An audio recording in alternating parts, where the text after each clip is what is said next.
আর কি যখন আমি বাগেরহাট বহুমুখী কলেজ স্কুলে পড়তাম তখন থেকে আমার খেলাধুলাটা জার্নিটা শুরু। তো বাগেরহাট স্কুলে তো সব গেমই হতো। দৌড়, লাফ, ঝাঁপ, তারপর হচ্ছে কাবাডি, হ্যান্ডবল এগুলা খেলতাম। তো ওইখানে অনেক ভালো পারফরমেন্স করতাম।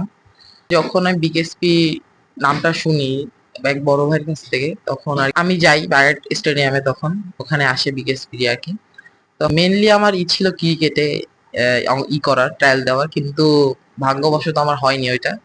পরে আমি যখন মাঠ থেকে বের হয়ে যাব তখন বিকেএসপির একজন কোচ, রনি স্যার, সে আমাকে ডাক দেওয়ার পরে বলতেছে যে তোমার নাম কি, সবকিছু আর কি জানে। জানার পর বলতেছে যে তুমি কি জুডোতে আসবা। আমি বলছি, আচ্ছা আচ্ছা, সমস্যা নেই। জুডো কি ভালো লাগে? জুডো তো মার্শাল আর্ট গেম। আমার ছোটকালে তো তাও ফাইটের প্রতি, ফাইটও ভালো লাগতো, ফাইট দেখতে দেখতাম অনেক।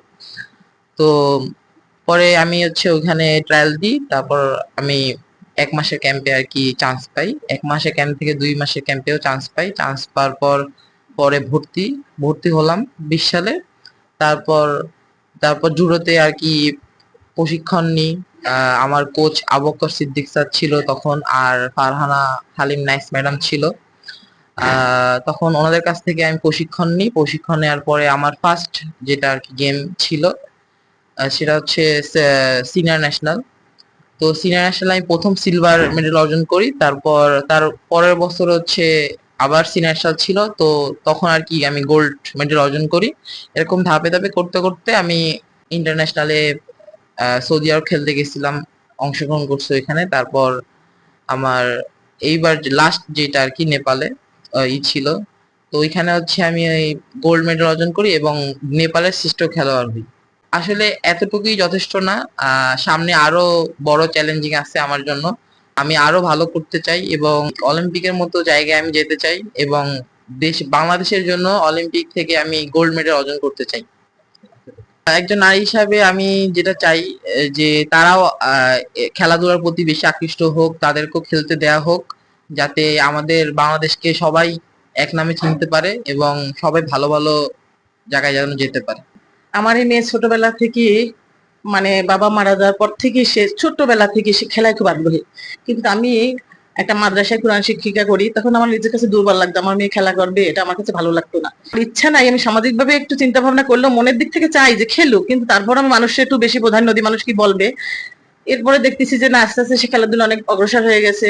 বাগেরহাট থেকে সে যথেষ্ট সুনাম অর্জন করছে। বাগেরহাটে তার অনেক কৃতিত্বের মানে অর্জন, অনেকটাই, প্রায় 7-8টা এরকম বিভিন্ন খেলায়, হকি, ক্রিকেট, ফুটবল, কাবাডি, আপনার শীতকালীন, গ্রীষ্মকালীন, মানে বর্ষাকালীন সব খেলাগুলো অংশগ্রহণ করতো। সে ভালো রেজাল্ট করে, এগুলো দেখে মনে মনে আনন্দ পাই, তারপরেও সামাজিক ভাবে ভাবি। এরপর বিকেএসপি থেকে আপনার ওই আসে ট্রায়াল দিতে, তখন ও যায় ক্রিকেটের উদ্দেশ্যে।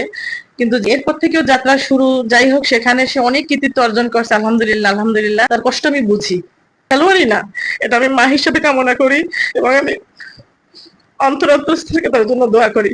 আর আপনারা সবাই দোয়া করবেন। আল্লাহরে ছোটবেলা থেকে ওর বাবা যখন মারা যায় তখন আমাদের পরিবার, ওর পরিবার ওকে অনেক সাপোর্ট করি খেলাধুলার বিষয়ে, কারণ ওর খেলাধুলায় অনেক আগ্রহ ছিল ছোটবেলা থেকেই। তো এই আগ্রহ থেকে ও যখন বিকেএসপিতে জুডো খেলায় চান্স পায় তখন ওইখান থেকে আহ, অনেকগুলো মেডেল অর্জন করে ইন্টারন্যাশনাল ন্যাশনাল লেভেলে। তারপর যখন ও ইন্টারন্যাশনাল লেভেলে সৌদি আরবে ফার্স্ট টাইম যায় তখন ওইখানে ভালো অর্জন করে, ভালো কৃতিত্ব অর্জন করে। তারপর সেকেন্ড টাইম এবং লাস্ট টাইম যেটা নেপালে যায় ওইখানে ও গোল্ড মেডেল অর্জন করে এবং সেরা খেলোয়াড় হিসেবে ও সিলেক্টেড হয়। আমি একজন মেরিন ইঞ্জিনিয়ার হিসেবে আমাকে এলাকার লোকজন যতটা না চেনে, ফাবিয়া বুশরা আমার কাজিন, ওকে আরো অনেক লোকে বেশি চেনে। পড়ালেখার থেকে ফাবিহার খেলাধুলায় বেশি ঝোঁক ছিল। আমাদের বাগেরহাট স্কুল বরাবরই খেলাধুলার দিক থেকে সচেতন, বাচ্চাদের বিভিন্ন রকম খেলাধুলার পরিবেশ তৈরি করে দেওয়া।